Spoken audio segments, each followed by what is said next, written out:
পরিচয়টা আপনি জানতে চাই, আপনার নাম এবং কি পদে আছেন? আমার নাম মোহাম্মদ আলিয়াদের খান। আমি নড়িয়া থানা বিএনপির একাধিকবার কনভেনর এবং সভাপতি ছিলাম। বর্তমান সভাপতি জেলা বিএনপি কৃষক দলের সিনিয়র ভাইস প্রেসিডেন্ট। এ হলো আমার পরিচয়। একটু জানতে চাই, আগামীতে কি ভাবছেন নড়িয়া পৌরসভায় ইলেকশনে কাকে চাচ্ছেন, কি ধরনের প্রার্থী আপনাদের প্রয়োজন? আমরা শুনছি যে গুঞ্জন পথ চলার পথে বিভিন্নভাবে যে আপনাদের এই পৌরসভায় মেয়র প্রার্থী হিসেবে ইলেকশনে দাঁড়িয়েছেন বা ইলেকশনে আসবেন, যে এই নড়িয়া পৌরসভার যে বিএনপির সাবেক সভাপতি, নড়িয়া উপজেলা বিএনপির সাবেক সেক্রেটারি মমিনুল হক মাঝি, এই ব্যক্তিটা সম্পর্কে একটু জানতে চাই। মহিলা স্বপন মাঝি একটা প্রতিষ্ঠিত পরিবারের, মুসলিম পরিবারের সম্ভ্রান্ত সন্তান, পরিবারের সন্তান এবং একজন নিরেট ভদ্রলোক বটে এবং রাজনীতিতে তার পরিচ্ছন্নতা আছে।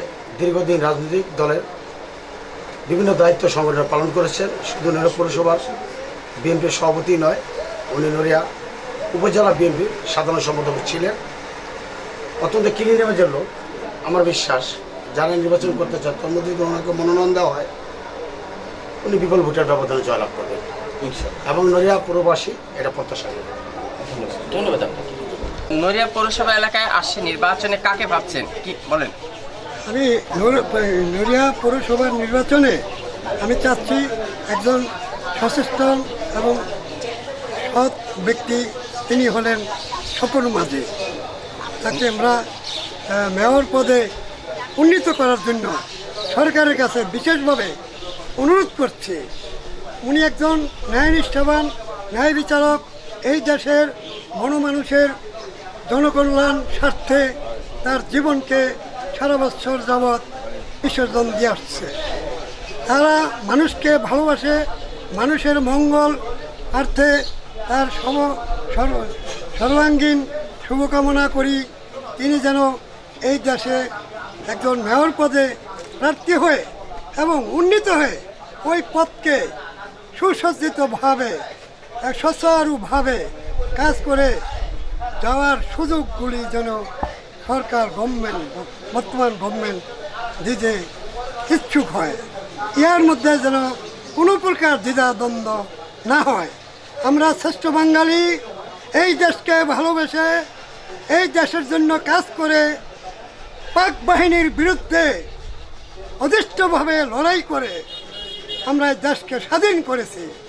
তাই আমি বলতে চাই, এই দেশকে একজন ভালো সচেতন ব্যক্তির মাধ্যমে এই দেশ সুচারুভাবে পরিচালিত হয়। মানে মমিনুল হক স্বপন মাঝি কি চাচ্ছেন? মমিনুল হক স্বপন মাঝি তিনি যেন আমাদের এই নড়িয়া উপজেলার একজন মেয়র প্রার্থী হয়ে এবং বিজয়ী হয়ে আসেন এবং তার কার্যক্রম আমরা দেখতে চাই।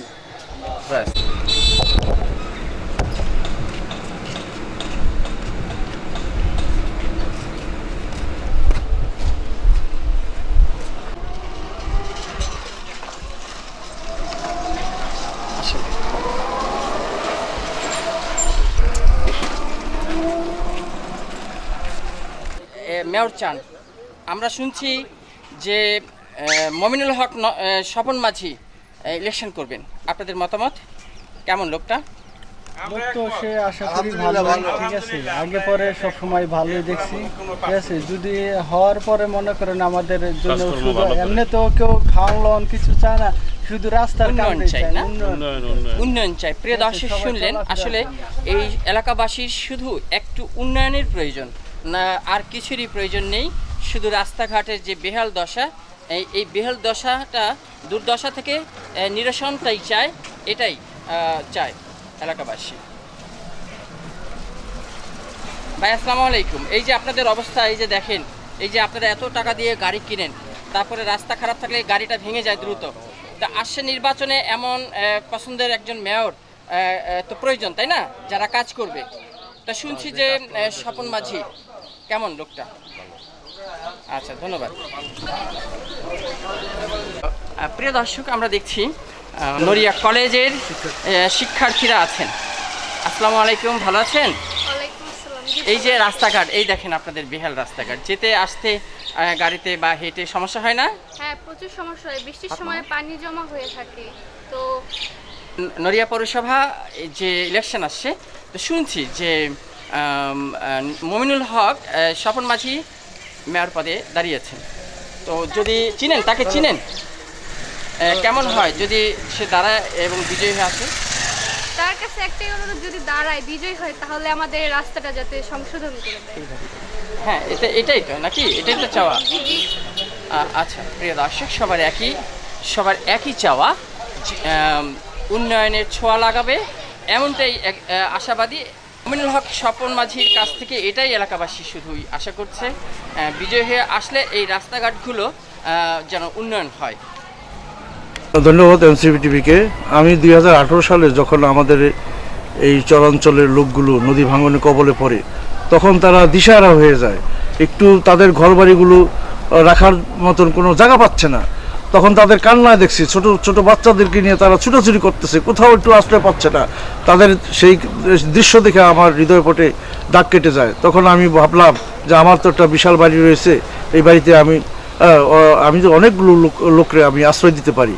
হ্যাঁ, সুতরাং সেই দৃষ্টিকোণ থেকে আমি চিন্তা করলাম যে তারা যদি ছোট ছোট বাচ্চা নিয়ে কোথায় যাবে, তারা দিশাহারা হয়ে গেছে। তখন আমি আমার হৃদয়ে আমার দাগ কাটলো যে তাদের সেই অবস্থা দেখে। তখন আমি চিন্তা করলাম যে আমার বাগানে তাদেরকে আমি আশ্রয় দিই, তারা যেন এখানে তাদের ঘরটার তুলে এখানে যেন বসবাস করতে পারে। কতজনকে দিয়েছেন? আমি প্রায় 40টি ফ্যামিলির মতন নদী ভাঙন কবলিত। কতদিনের জন্য? তারা বলছে যে যখন তারা জায়গা কিনতে পারবে বা অন্যত্র জায়গা পাবে, তো সেই পর্যন্ত তারা আমার এখানে থাকতে পারবে।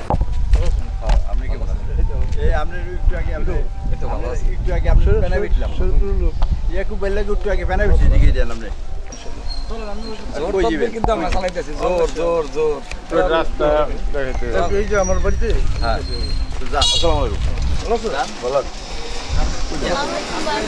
কেমন আছো?